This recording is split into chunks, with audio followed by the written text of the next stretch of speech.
Welcome back to your daily dose of discovery. Let's unravel today's intriguing question. Upgrading your GPU involves several steps to ensure compatibility and performance improvements. First, check your PC's power supply unit, PSU, to ensure it can support the new GPU's power requirements.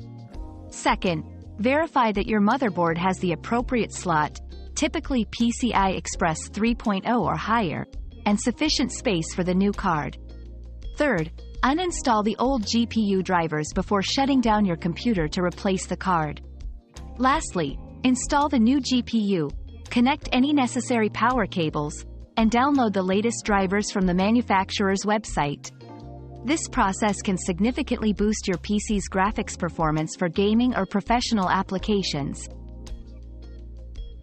Our quest for knowledge never ends. Thanks for being part of today's discovery. Subscribe, like, and share to join us on the next one.